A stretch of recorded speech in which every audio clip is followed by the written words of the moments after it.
The goal is to say, okay, I can maybe understand if you're in the West Bank or if you're in Gaza or if you're in some other place that, is difficult. You're dealing with the daily realities of life under those circumstances. You have Hamas, you have communal pressure. But if you're in the United States and you're bullied into silence in this unhelpful way, there's a threshold beyond which I start to lose my empathy. Or I don't want to use the word empathy, I'm all about empathy. I start to lose my patience, I should say, for you to not actually speak out, to not leverage your presence, your Western privilege. That is Western privilege, that we have a role and a duty to use, which is the privilege of freedom of speech, the privilege of having safety, the privilege of having our basic necessities met. So I absolutely work with this theme of silence and what it means and where it's coming from. As for your earlier question, no doubt, and as part of trying to be nuanced and be accurate, on the one hand, Hamas isn't straight up the Taliban or ISIS in the sense that they are not as fascistic as some of these Islamist terror groups. On the other hand, Hamas has adapted a more sophisticated, more gradual approach, to Islamize the society.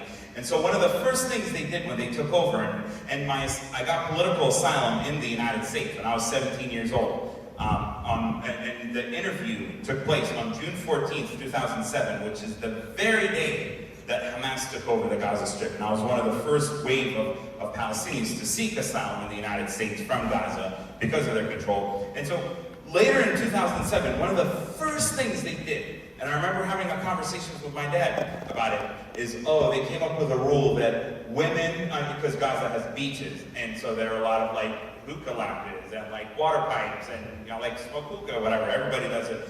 Women cannot smoke hookah in public on the public beach, on the beaches, because that's just it's not civilized, that's the word they use. So it was almost immediate, and then they were they gauged some of the public pushback, and then they would roll it back, and then, years later, actually we don't want women to leave Gaza through the Rafah border crossing, the passenger crossing, without the approval of a guardian. And it started with a guardian for the young women, and then they tried to expand it, it has to be a brother or a father or a mahram. And then there was backlash, and then they were okay, fine, we're gonna push back, and then not really. Last year, right before October 7th, there was a young lady that I was helping in Gaza go to Bulgaria to a scholarship. And I was connecting her with another friend of mine who was teaching her English, and how do you go through the airport, and how do you transfer flights, just basics. She had never been out of Gaza. They met at a coffee shop, and Hamas's morality police, just like in Iran, came up to my friend, and she thankfully made it out of Gaza. They came up to my friend, and the female and the male guy, the young guys, and said, are you guys together? Are you married, And they were no, we're not married. And they were trying to ask him questions. Why are two single, unmarried? And it was 11 in the morning. And my friend, my male friend, actually escalated with them. And to de-escalate, they just decided to walk away. But take this, or how about violence? How about when the honor killings that Hamas not only doesn't prosecute those who commit those, but actually allows, for example, there are other things, for example, when it comes to splitting of the inheritance, because of the Islamic doctrine that Hamas adopts, they codified in the law that women get half of the inheritance of men, and so on and so on and so on and so on. So you have, it's death by 1,000 paper cuts. It's threads upon threads of, entrapping women into this Islamization of the society. And Gaza, by the way, I know people find it, my family, I come from a pretty conservative Muslim family. My mom and siblings and sisters and all cover up and wear the hijab. They're very committed and devout Muslims. But in the 70s, and even up into the early 80s, there are pictures of my aunts and my mom in skirts and in pants and in cuts and stuff like that.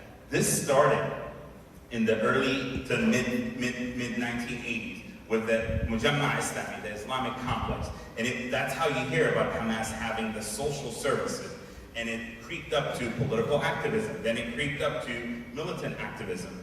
And so, unfortunately, the women of Palestine in general, but especially the women of Gaza, over, I would say, a 3.5-decade period, have suffered from the Islamization of society in a way that is inherently inconsistent with Palestinian culture and Palestinian values that were largely secular. Yes, Islam was a big part of the Palestinian national identity, but it was always as something that goes along with the national identity, not this like, oh, we are Muslims first and then Palestinians. And I'll conclude with this, just on this, and that's the thing about Hamas, is from the very beginning, they said it out in the open, mainline headlines.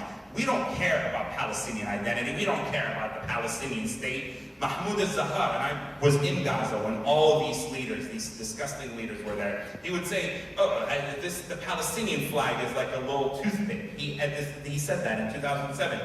It was only after the Palestinian National Project hit a roadblock that Hamas decided, all right, we're going to rebrand from pure Islamism to be national Islamists. And so that's why you started having the Nukhba, the Hamas's elite fighters that committed those horrendous atrocities on October 7th, when they actually still wore uniforms, not like what they do as cowards today. They started wearing, you saw all the Hamas fighters getting issued the Palestinian patch insignia to say that we are nationalist Islamists. So unfortunately, the women of Gaza, just like in a different way, have paid a heavy price. Thank you so much. I've been told we need to wrap it up. So just very quickly, I want to go through every one of you. What should this film leave with us in terms of what we need to do, each one of us, what we need to do next to make sure that we're doing our part? But really leave it for one sentence. Go ahead.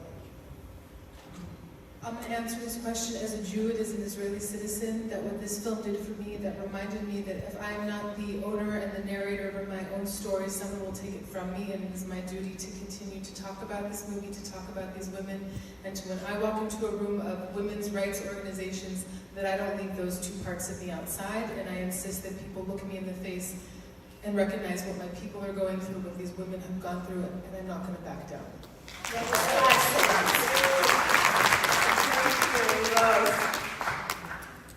Well, I think everybody in this room can play a role. Education, as I said before, is the road to peace and understanding. There is denial not just of the women's rape issue, but there also is denial of everything. The posters being taken down, the whole experience, the whole Jewish-Israeli experience. So you have a role. You can educate, you can post, you can repost. And if you're on social media, if not, you can write a letter to the editor, you can pick up a pen, you can put your hands on this, you can make sure that every single one of your friends sees this film and other films that are relevant. So pick up a pen, make sure that you take a role here, join us. 800 people were executed in Iran last year. That's what the UN Rapporteur told us last week on the Hill. Just for saying what they believe in, for not wearing a hijab or a dupatta or whatever. 800 people were executed. 2,000. Why? 2,000. If they're saying 800, it might be 2,000. Why is there selective outrage? Why didn't people speak up for Mahsa Amini, who had the courage to do what she believed in? Why aren't we talking about the Uyghur women who just had a conference in New York and said, listen to us, we are also Muslim and we're hurting. Why don't we talk about Rohingya women? Do you know, thousands and thousands of them were raped. They are still trafficked and sent to all parts of Asia, but we are just concerned with Israel. That has to stop. This selective outrage has to stop, and we all need to demand that Sima Bahous, who's the UN Women's Chief, has not condemned the violence of Hamas against Israeli women. She doesn't even believe it. She needs to resign, and we must all call for that. My taxpayer dollars and laws cannot go to building tunnels and refusing to acknowledge the pain of women. I'll keep it short. I think Yeah, please, everybody. we need a political and civic engagement home for Muslim Americans that are not anti-Semitic, that are not with the grievance narrative, and that are a counter to CARE and ISNA and ICNA. What's sitting in Washington, D.C. today is a danger. The Muslim-Jewish relations, the history of them in the United States has always been on caveats, and that was on Zionism and the existence of Israel. And so we need to change that. So we need a seat at the table, and we need to be in Washington, D.C.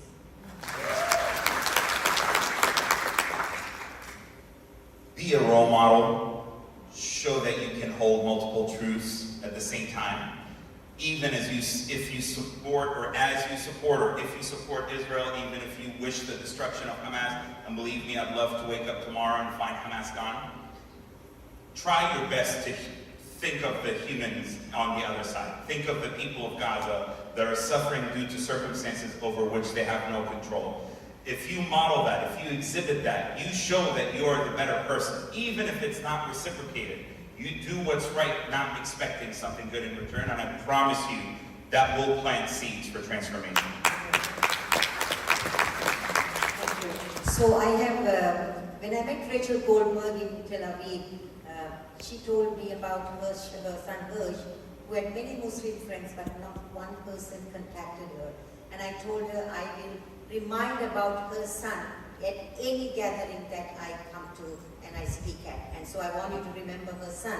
And when I met Amit in DC, I asked her, what is the message you have for the world? She said, talk about us so that people will hear. And my request to you is, there are 650 million Muslims in South Asia. Don't forget that. Don't let the Arab voices take hold of the narratives. So yes, yes, please. This is urgent. This is important. As Zainab said, we need you to amplify our voices. This is hard for us. They call us, we are a step away from a death threat, but we take a step because we are convinced we are not looking for consensus. So I want you, every one of you, to be convicted. Don't look for consensus. Do something. Amplify Muslim women's voices who are from South Asia in particular. Thank you. 3 very practical things. First, share this video with 10 friends. Second, post this video to 5 feminist organizations that have not spoken about this and ask them why that hasn't happened. Third, follow every single organization represented up on this panel that is fighting against global gendered violence.